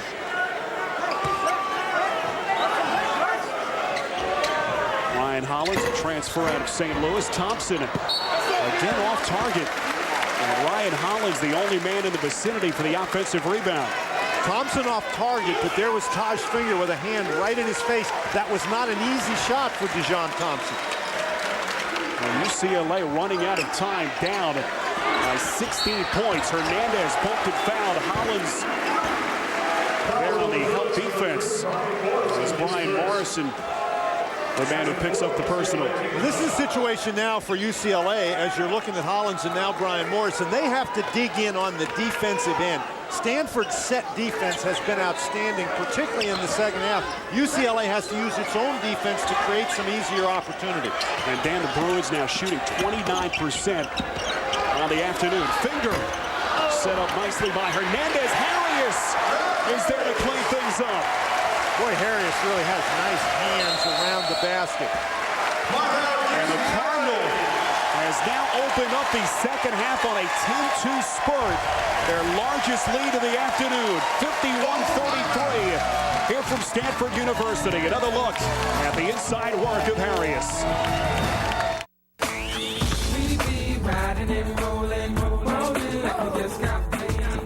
It's only little on the outside.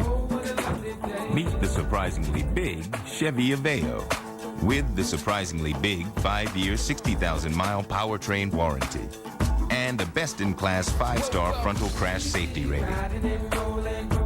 All for under 10 grand. Chevy Aveo, an American revolution. Don't miss the toughest challenges ever. Oh, no! New Survivor, CBS Thursday. I don't belong here. Neither of us can do anything about that now. An innocent man in evil hands. When I'm in there, I can see the future. What year is this? 2007. I'm Jack Starks. Jack Starks is dead. Adrian Brody. I have to find out how I die. Keira Knightley. The Jacket. Rated R. In theaters March 4th. So what are we doing? I don't know. Keep it long, Rob. No, Rob. Huh? Messy. We both like that. Huh? Shave it all off. Supercuts knows decisions can be hard. A little color would look good on you. Thanks. I got it for you. Supercuts. We know how it is. Cash? You take cash?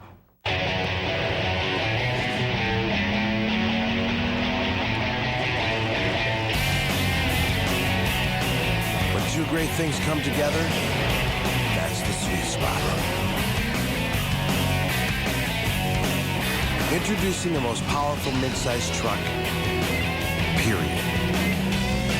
The all-new 265 horsepower Nissan Frontier. Welcome to the sweet spot. One man's winning secrets to playing video poker, Monday at 11.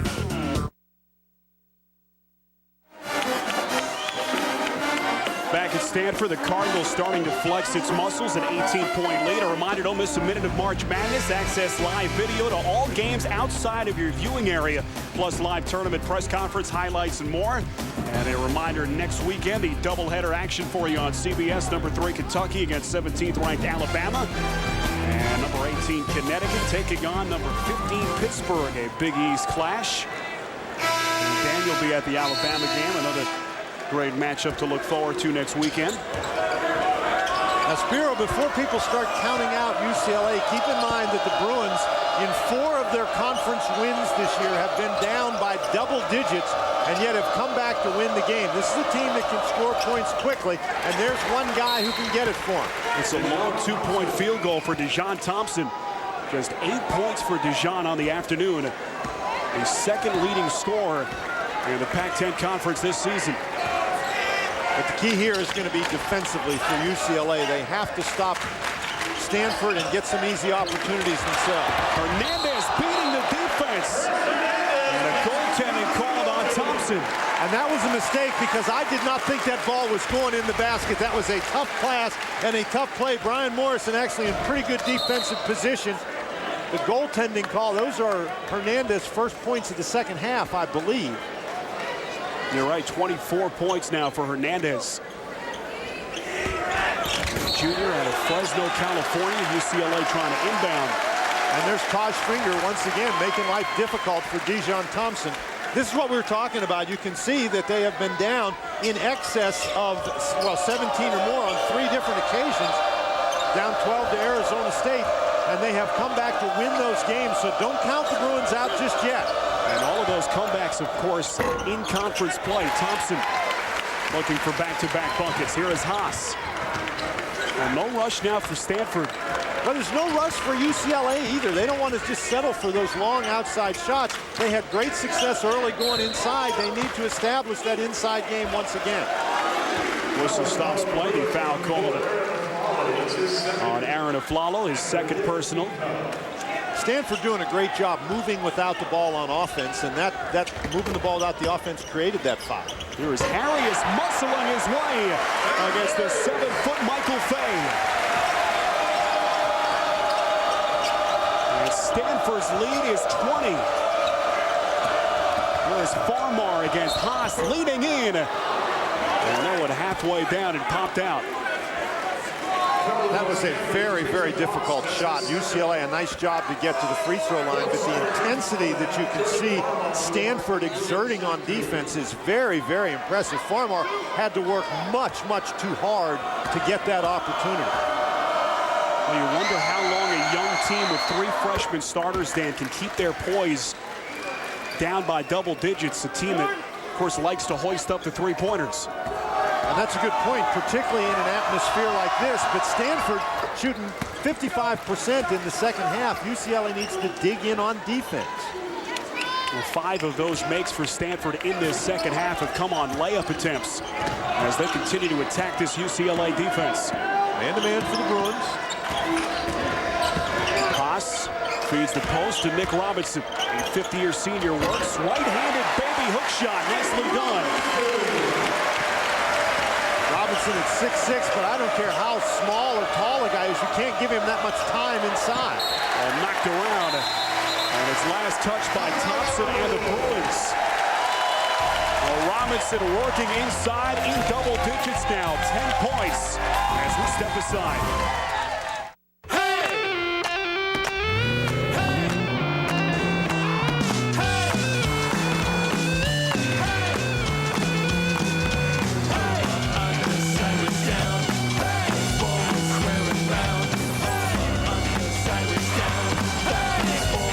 Introducing the new commotion in the Chevy family. The Cobalt Coupe, Sedan, and SS Supercharged. Chevy Cobalt, an American revolution.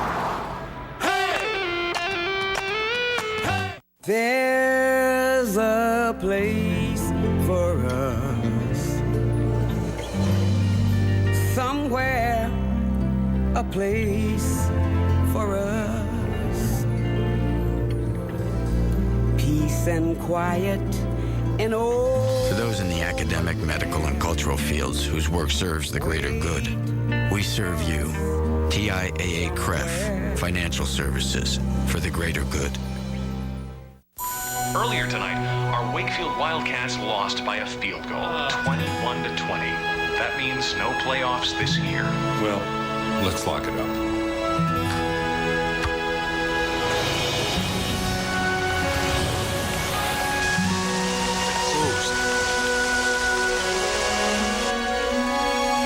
Stay a while. Me too. Come on in, boys. I'll bet you're hungry. At Applebee's, being part of the neighborhood is what we're all about. It can't be easy being the coach's son. Hoops for breakfast, pick and rolls for Christmas. And what if, when the big game finally comes, you miss the shot? Balbo has won the game. What was I thinking?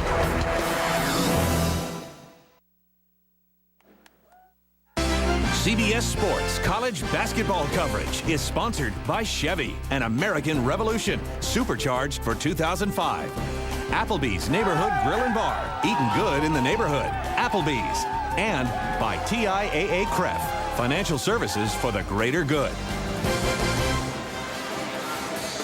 Coming up tomorrow, it's a CSI Miami special 90-minute event. A wildfire rips through the Everglades and a serial killer takes one of the investigators hostage. Be there from the beginning for a new CSI Miami tomorrow at a special time, 9:30, 8:30 Central on CBS. Spiro Ditas, Dan Bonner, our entire CBS Sports crew with you from Stanford University today. A 57-37 lead for the Cardinal. As UCLA now shooting it, Dan, as a team at 29% for the day. And shot selection is probably the biggest factor that enters into your shooting percentage. And UCLA, they've been shooting against the set Stanford defense some tougher shots. Well, more importantly for the Cardinal, they have taken advantage, hitting their last 6 shot attempts. Well, here's Robinson, who has 8 points in the second half. Harris has 6, so between the two of them, they've scored 14 of the 16 second half Cardinal points. And in comparison to the damage done by Hernandez in the first half, Harris. And a rebound by Thompson. His 5th carom of the day. Farmar, left-handed finish, and a foul is called. And that foul will be called against Harris. And Spiro, that's exactly what I'm talking about. UCLA needs to figure out a way to get the ball down the court before Stanford can set the defense. That's just an example of Stanford getting back very slowly on the defensive end. But Farmar, noted for his ability to push the ball, converted a basket on that occasion. Foul called on Matt Harris, his 2nd personal. So Jordan Farmar with a chance now at a 3rd point. The freshman now 8 points.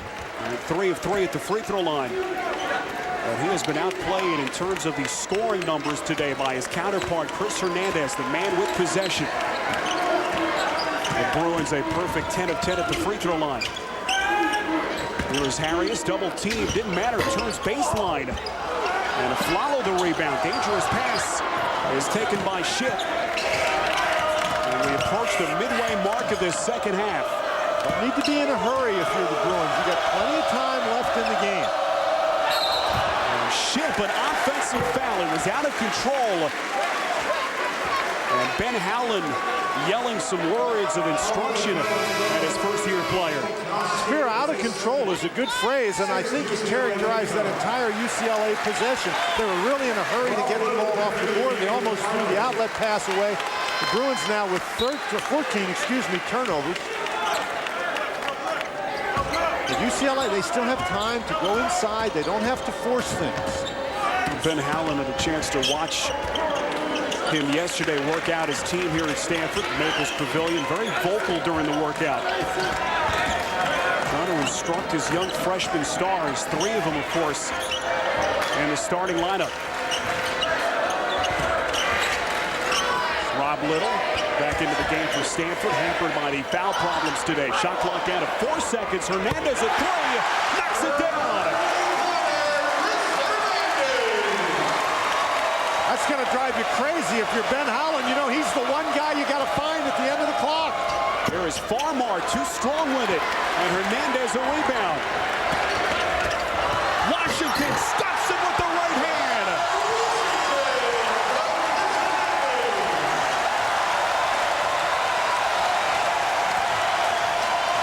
And the lead for Stanford is 22 points. 11-6 for Fred Washington today, making just his 2nd collegiate start. And it's gone from bad to worse for UCLA. You can see, Spiro, that all they're doing is now shooting the perimeter jump shot. And if they make it, well, that's fine. But if not, that plays right into the hands of the Cardinals. Man-to-man for UCLA. They've got to get some pressure on the ball.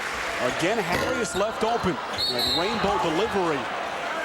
And an over-the-back foul called on Fred Washington. Fred Washington gets the foul there, but he hadn't done too many bad things today. This is a very nice job running out of the break. And that's where Washington is the strongest. That is the best part of his game, his ability to get up and down the court. He's not noted as a jump shooter, but if Stanford can get out in transition, Washington is a guy who can finish play.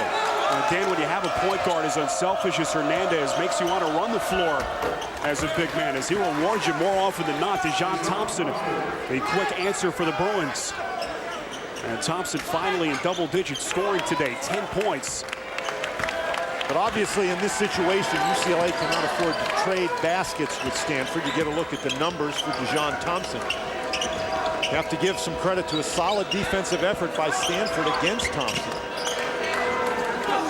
Both of these teams today looking for a 9th conference victory, as the winner will claim sole possession of 3rd place in the Pac-10 Conference. Here is Haas, 7 to shoot. A battle for it. Little had a hand on it, but it's taken away by Shipp, and he loses the handle. And look at Haas beat everyone off the glass.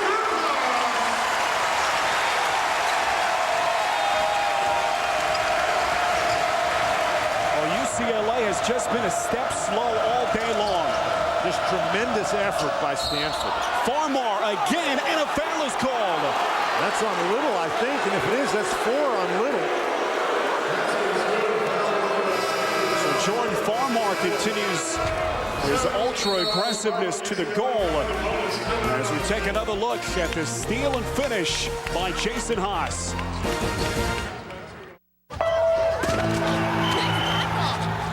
Is this Parents Against Kids? Parents, are you tired of your kids going over your family's wireless minutes? And kids, tired of them hassling you just for talking? Well, good news. Sprint got rid of ugly overages. Protect your family from ugly overages. Now, 100 extra minutes only cost $5. Other plans charge at least $35, and unlimited Sprint PCS to PCS calling is included. Now you can save your money for the cleaners. Thank you. Sprint PCS. Now that's better.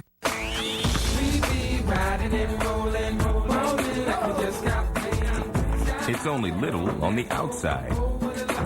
Meet the surprisingly big Chevy Aveo with the surprisingly big 5-year, 60,000-mile powertrain warranty and a best-in-class 5-star frontal crash safety rating. All for under 10 grand. Chevy Aveo, an American revolution.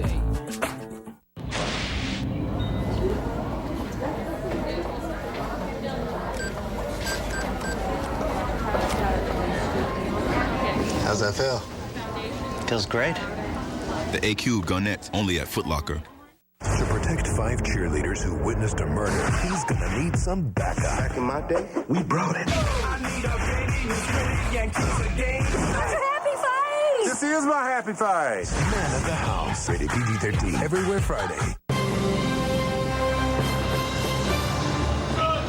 Are you ready? Whoa! Go! Whoa! Are you ready? I can't do this. Go! No way! Not even for some Bud Light?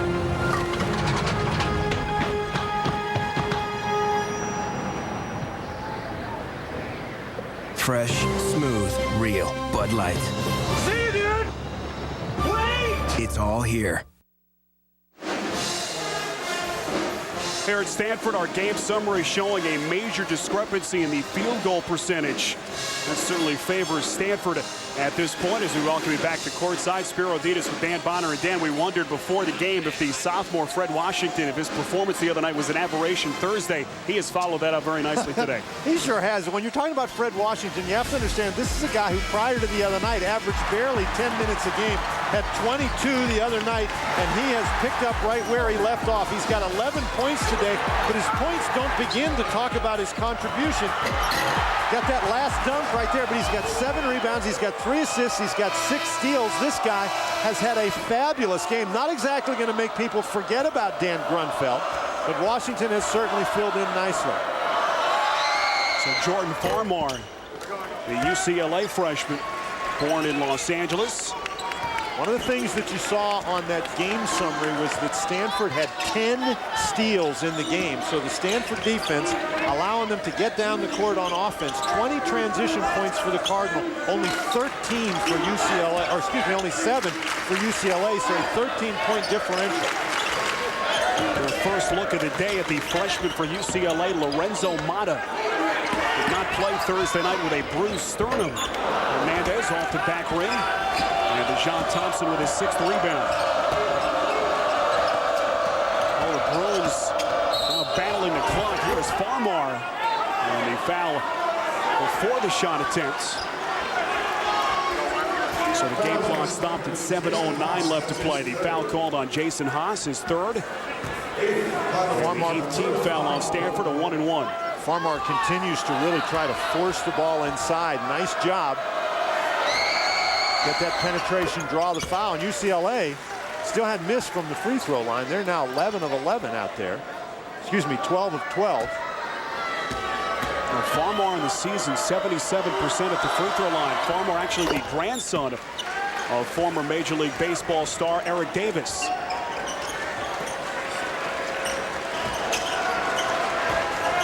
Or I should say godson. Eric Davis might come find you. He's a grandfather. My apologies to Eric. Here's Washington. His pocket pick takes it right back. And Stanford a heady decision to reset its offense.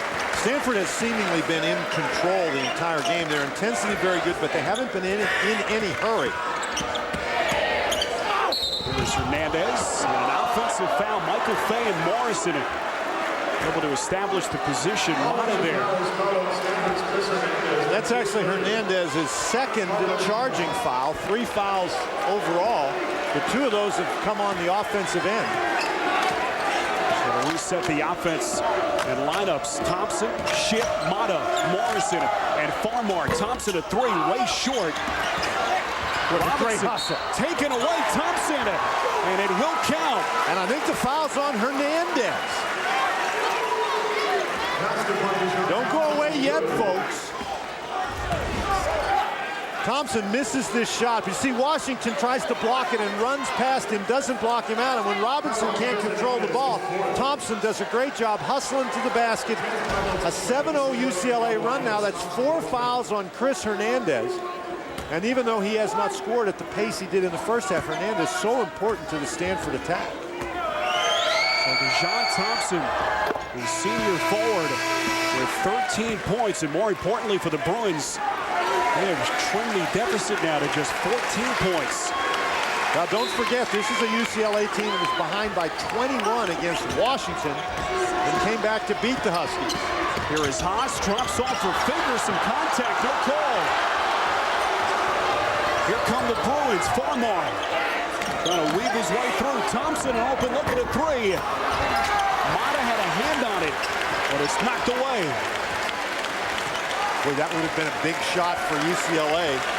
You can just start to feel the momentum shifting a little bit.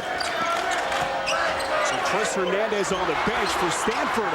Ball knocked away by Farmar, taken by Morrison.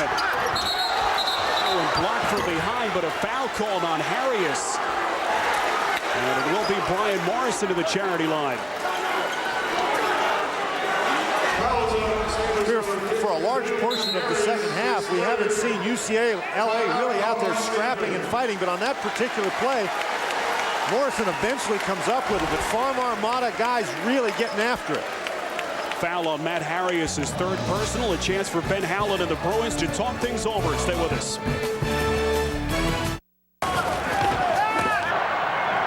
What do the Rock and Roll Hall of Fame and an English rugby team have in common? England's gone down and straight to Rock and Roll Hall of Famer Gladys Knight. They've both had a lot of hits, and they both have MBNA credit cards. Whatever you're into, MBNA has the card for you, bringing you the world's largest selection of affinity credit cards. MBNA. If you're into it, we're into it. Well, Trent Johnson, the rookie head coach of the Stanford Cardinal. We told you earlier about Ben Howland and his workout yesterday. Trent Johnson talking to us yesterday, talking about having to modify practice time down to just 8 active players. And for the most part, had his guys just work through some shooting drills yesterday. More of a fun practice in comparison to what the Bruins went through yesterday. That was very interesting. You have to be concerned about your guys' legs when you play so few guys. But Trent Johnson, very humorous and self-deprecating when he talked to us, talked about his 5 years at Nevada and said, you know, it was amazing. As we got better players, our record got better. Trent Johnson taking Nevada to the Sweet 16 a season ago. Bruins meantime 15 of 15 at the free throw line. Hernandez back in. 29 points. He's 1 point away from his career high of 30 now. Remember, he's got 4 personal fouls. There is Farmar. Tough pass for Thompson. Double team drops off for Mata. The tip in somehow by Josh Shipp. And a timeout called by UCLA. The athleticism of the freshman Josh Shipp. Timeout.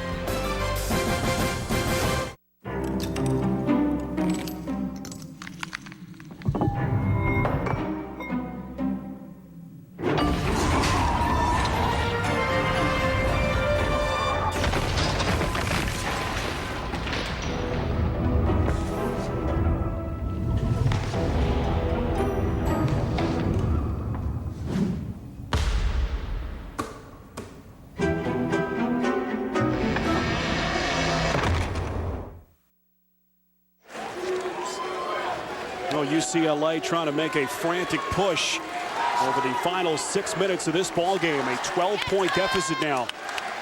Trying to find some answers, Dan, against that man, Chris Hernandez. 29 points today, a game high. But keep in mind, Hernandez has those 4 personal fouls. UCLA looking to dig in on defense. Stanford out of the timeout. Hernandez, Washington, Harris, Finger, and Nick Robinson. Now you want to be aggressive, but you don't have to take unnecessary chances. Remember, Stanford shoots the ball very well from the line. Robinson nearly got caught. Washington, and that one barely rolls off. That was a real break for Stanford. You're absolutely right. Robinson was up in the air. No place to go. So Fred Washington, the native of Los Angeles. I think the first time Washington was even aware that that ball was headed in his direction when it hit him. A career breakout game for him Thursday night here against USC. 22 points. And he once again is in double figures tonight. Stuck on 11. Fans, don't miss a minute of March Madness. Access live video to all games outside your viewing area, plus live tournament press conferences, highlights, and much more. Get NCAA March Madness on demand only at ncaasports.com or cstv.com. Left-handed stroke from Washington. Bumps the Stanford lead back to 13 points. And we now move under the 5-minute mark. Farmar off glass, and a foul is called. Well, Jordan Farmar taking it upon himself down the stretch. Farmar continues to attack the basket off the dribble. Haas now guarding him with Hernandez out of the game on the defensive end. And Farmar takes the ball to the goal. Draws the foul. Now he has a chance for the old-fashioned three-point play. And if he can get this, it cuts the lead to 10. Well, Farmar now with 13 of his 16 points in this second half. And again, a light full-court pressure defense by the Bruins as they backpedal down into their half-court defense. They want to play tough defense without fouling. This suddenly a 10-point basketball game, a 15-3 Bruins run. Here is Robinson. Well, picked up on a switch by Thompson. Shot clock down to 10 seconds. Robinson. They go down low. Harris double team. Shipp comes over. And a foul called on Mata, the freshman reserve forward. That's a break for Stanford right there, because as Harris dribbles the ball, watch the Bruins come. First Shipp, then Dijon Thompson comes over, and Harris just powers the ball to the goal. But a good heads-up play by Stanford. The shot clock runs down. They don't panic. They get the ball inside. Get one of their better free throw shooters to the line. Well, Matt Harris' numbers today, 12 points and 8 rebounds. One of the players most affected by the season-ending injury of Dan Brumfeld, his best friend on the team. And a break gives us a chance to look at the CBS Sports Line stat of the game, I should say. And the steal numbers certainly favoring Stanford today. Very active with their hands, stepping into passing lanes and really making things difficult for UCLA in their offense this afternoon. Thompson, tough pass cross court for Shipp.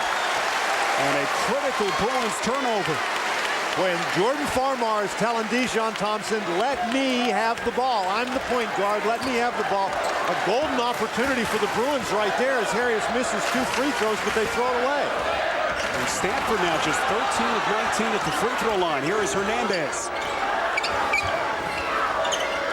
Finds Washington, cross court.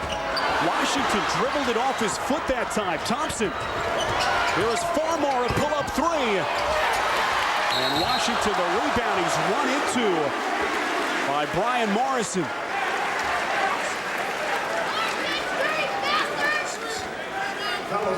And we will get another stoppage. 3:46 left to play from Stanford. Have you ever started a car from across the road? Given your backseat passengers a tan? Or driven a 4-door like a sports car?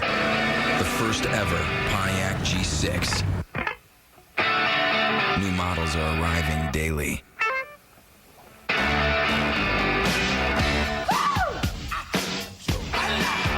Be the first. See your Pontiac dealer. Chicken selects from McDonald's. They're good. Why? Because they say they're good? I bet they also said crispy. They are crispy. Of course you would say that. They're in your dome, using words like juicy chicken breast.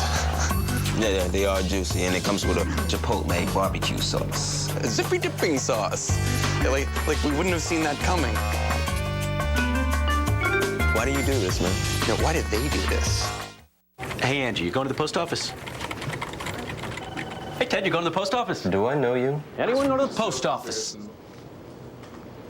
Jeff. Ronnie? Connie. Isn't anyone going to the post office? Hey, Chuck.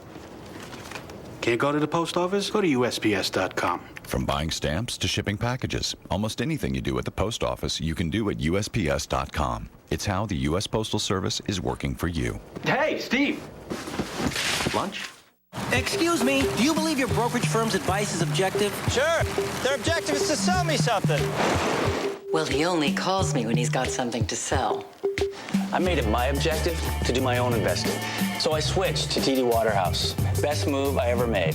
TD Waterhouse brings together free, independent research and third-party reports so you can make your own objective decisions.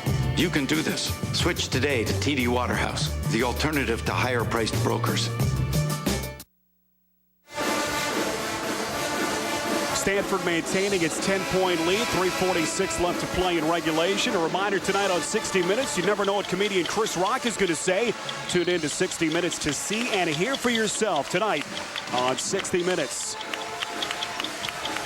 Well, UCLA still in the midst of its 15-3 run. A look at Dan Brunfeld. And you can't help but feel for a player, Dan, who put so much effort and work into the offseason. The biggest turnaround for an individual player in terms of scoring improvement last year to this, as he was averaging a shade under 18 points per game before suffering that season-ending knee injury.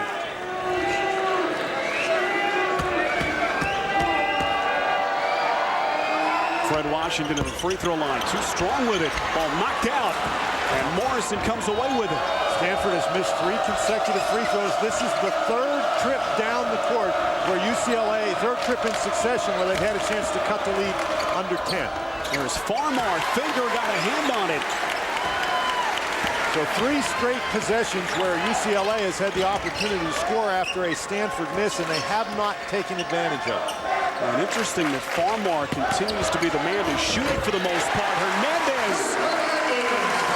And a new career high for the junior point guard Hernandez, and the Bruins turn it over again. Good heavens, Farmar was trying to throw the ball across the court to Morrison on the other side, and just at the wrong time, Hollins ran into the pass, and that ball hit Hollins in the back. UCLA putting themselves in a position to make one final run, but they have self-destructed over the last 3 minutes. That one last touched by Hernandez. Spiro, for large portions of the game, UCLA has struggled on the defensive end, but they had 3 consecutive possessions where they actually got a stop, but now they have not been able to convert on the offensive end. A very impressive game by Chris Hernandez. Here is Thompson, high arcing three. And again, a closeout by Taj Finger. The intangibles that he has brought to this game, Dan, have been sensational for Trent Johnson at Stanford. Whistle stops play. The foul called way out along the perimeter. Well, a false call on Farmar, and you can't really blame him for that particular foul. He's got to be very aggressive and try to force turnovers. The Bruins certainly running out of time now. Foul on Jordan, his third personal, so Chris Hernandez now a chance to add to his new career high in terms of scoring today. 32 points for him on the afternoon. You know, we mentioned Stanford comes in shooting almost 75% as a team from the line. They have not done that well today, but this guy, what a fabulous game he's had. Well, Hernandez slowed at the start of the season with an ankle injury. He's battled back problems. He is certainly at full strength today and displaying his all-around game. Thompson with the open three-pointer, so the Bruins not going quietly, able to knife it to an 11-point deficit. 2:21 left here at Stanford. Stay with us.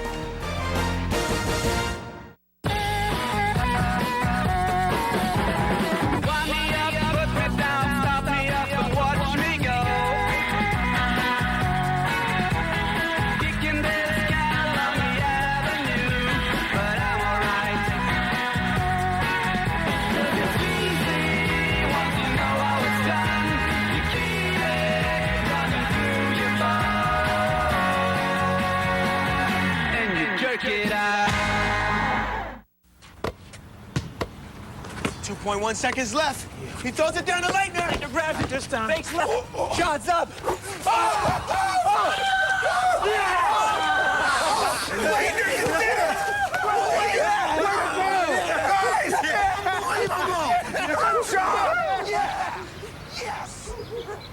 Relive your glory days in the All-State Alumni 3-on-3 Classic. Sign up at allstate3on3.com. That's allstate3on3.com.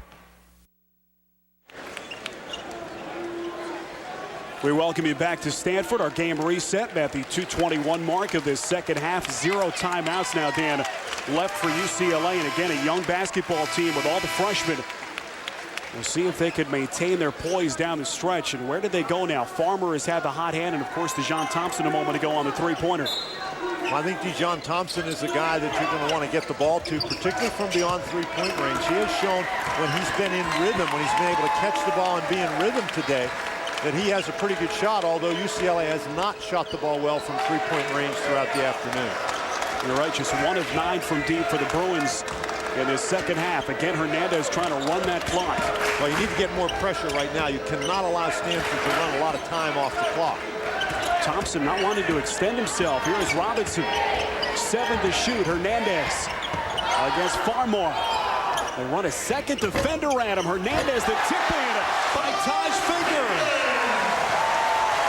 And that's a backbreaker right there. You play great defense, you run the clock down, then you can't get the defensive rebound.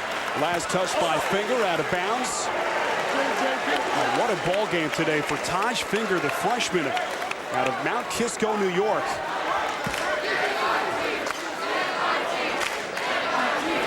Well, with the injury to Dan Grunfeld, lost for the season, certainly other players with an opportunity off the bench.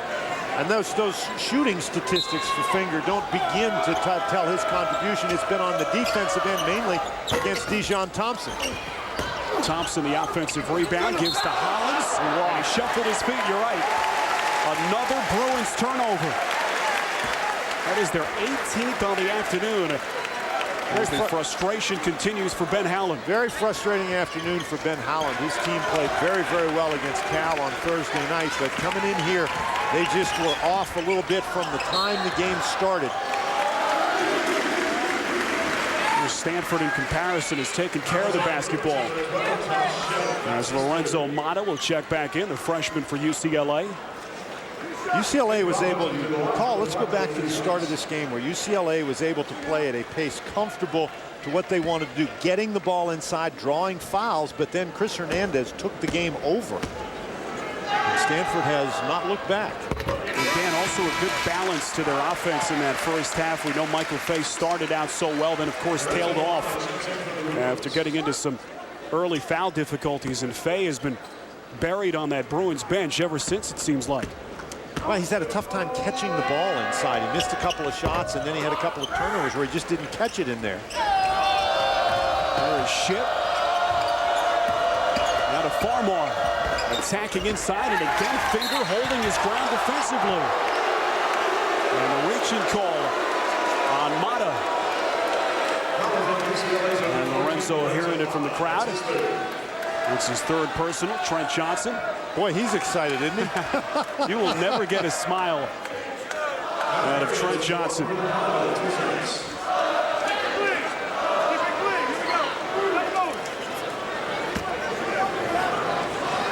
Now we welcome those of you that watched Indiana defeat Michigan today. Spiro Ditas, Dan Bonner, our entire CBS Sports crew with you from Stanford University. The Cardinal able to pull away from UCLA in this second half on the heels of a career day scoring from their junior point guard, Chris Hernandez. And now Matt Harrius at the free throw line. So the lead for the Cardinal remains 14 points. Morrison, quick catch and shoot. Morrison has been quiet today. And here is Hernandez. 33 points for Stanford. And the foul called on the freshman Jordan Farmar. Nothing you can really do if you're UCLA right now, unless you get a steal on the inbounds pass after you make, or you steal the outlet pass on a rebound. You've got to foul. You need to get the ball back. Well, we talked about the enormous postseason implications of this game for both teams. And Stanford will win its 9th conference game today. Well, the thing is, Stanford winning this game, it will get itself solidly in 3rd place in the Pac-10. And for the last 16 years, the 3rd place team in the Pac-10 has received an at-large bid to the NCAA tournament. So the Cardinal, after struggling early, though this will be now 9 wins in their last 11 games, they have played themselves into position for an at-large bid to the NCAA tournament. And UCLA, the Bruins still have some work to do, obviously. Trent Johnson not thinking about that right now. Well, Stanford, of course, continuing with their stretch of 10 consecutive NCAA tournament berths. Trying to continue that streak this season. Deshaun Thompson, a chance at the free throw line. And, you know, early in the season, when Stanford started so poorly, they got blown out early in December, for example, by Michigan State. You didn't think that Stanford really had an opportunity, but they have put it together and played extremely well, overcoming a lot of difficulties. The latest being, of course, the injury to Dan Grunfeld that we talked about, their leading scorer out for the season, but they have now played 2 games and done quite well without it. There's Ship in the right place at the right time, offensive rebound. And this is a 12-point basketball game, down to 40 seconds left. So Jordan Farmar elected not to foul. And the Bruins with one more pivotal non-conference game coming up next weekend at Notre Dame on Sunday afternoon. And for Stanford, meantime, a team that continues to adjust after the season-ending injury to Dan Grunfeld. Here is Hernandez, a long 3. Sit down. Why not? Why not?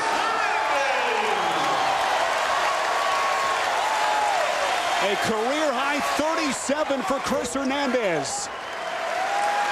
There is Thompson, and it's a footnote as the final buzzer sounds here in Maples Pavilion. Final score, Stanford 78 and UCLA 65. The Chevrolet most valuable players of the game, Jordan Farmar from the UCLA Bruins, and of course Chris Hernandez from Stanford. Chevrolet will make a contribution to each school's general scholarship fund to reward outstanding students for their academic achievements and to assist those in financial need.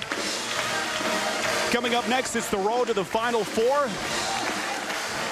And again, the final 78-65. Stanford over UCLA. Now for Dan Bonner, our entire CBS Sports crew, I'm Spiro Dinas. So long from Maples Pavilion, where the final Stanford, a 13-point victory over the UCLA Bruins. This has been a presentation of CBS Sports, home of the NCAA Men's Basketball National Championship.